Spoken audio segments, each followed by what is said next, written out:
Alright, so I'm going to talk a little bit now about my grandfather. Shush! This is why I can't do quiet videos. Everywhere I go, there's noise. There's no quiet videos for this man. When you have a house and a life full of life, nowhere is quiet because life is loud. All my children are out right now. There's no screaming children around, but there's noisy birds.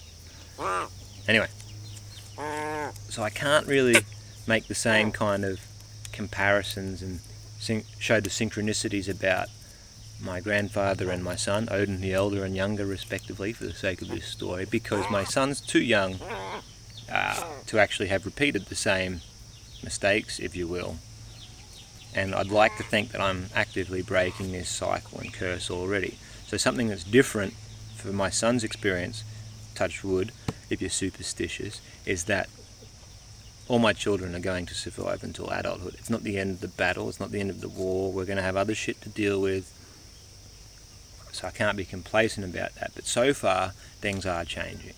That's been my will to change his fate. It's very expensive and tiring, but it's my duty. But I'm backtracking. I could easily blame my mother for all the mistakes and problems that have fallen upon my life and my generation's experience. But I'm a better man than that, and I see that problems occur from older causes, right? So she's not innocent, but it's not all her fault, right?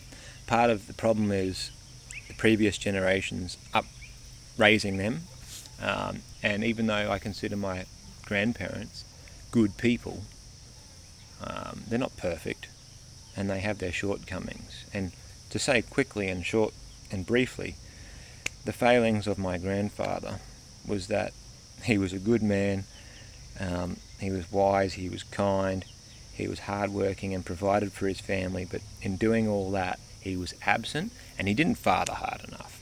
He wasn't around enough as a disciplinary figure. Him providing for his family meant that he was absent, and he left his wife to raise 3 girls and a boy in that order in a time of rising feminism. I don't think I need to elaborate on how that's a recipe for fucking disaster. But it's not his fault, but mistakes were made, and ultimately, like I said, I bring this back to myself. And him not being a stricter father is a lot to do with how in his childhood, I said about in the last couple of videos that most of his siblings were dead by the time he was aged 8. When you have that kind of childhood, you're going to be pretty content with just about anything better than that, and people not dying around you constantly. So whatever his children were doing and whatever their failings might have been, I think he would have perhaps turned a blind eye to a lot of things because he was content that everyone was just alive and well. I'd argue they weren't well because they're all incredibly ill. But that's another story. Gotta get that. And so yeah, that's the short of it as far as how the blame gets shifted. So I bring that back to myself in the past. I could go into that more, but I'm not. I want to talk about in this video the symbolism and synchronicities surrounding my grandfather and my son, because it's too early for him to have repeated the same mistakes for the same. And I don't want that to occur, because like I said, this is my changing of fate, if you will, or getting out of this curse. And for the record, what I'm saying when I say a curse, I don't think some gypsies come and done something to me particularly. I think it's a curse in the sense of it's a trap. We're trapped in a cycle. Simple as that. It's a circumstantial and cyclical trap.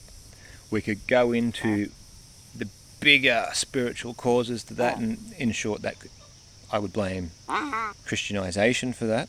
But I'm not going to go too much into that in this video. But as far as that my mother's generation goes, they had everything they needed. They had a good childhood, they had everything they needed, and they were allowed to do whatever they wanted, and what they wanted to do was fucking stupid. And my grandfather was absent due to his dedication to providing for his family, which meant he wasn't around to discipline and lead his family properly, and left his wife with 3 girls and a boy in a time of rising feminism, and that is a recipe for disaster. We only know that now in hindsight, and I can't hate him or anything like that for him, and I can't exactly blame him, but that is the fact of where shit went wrong in that generation. So let's talk about something more positive or what have you. So I want to talk about my grandfather, his death, and my son's birth, and there's some symbolism there which ties those two together, because I don't want them to be tied together through repeated mistakes. I am going to share now how they are tied together spiritually and biologically.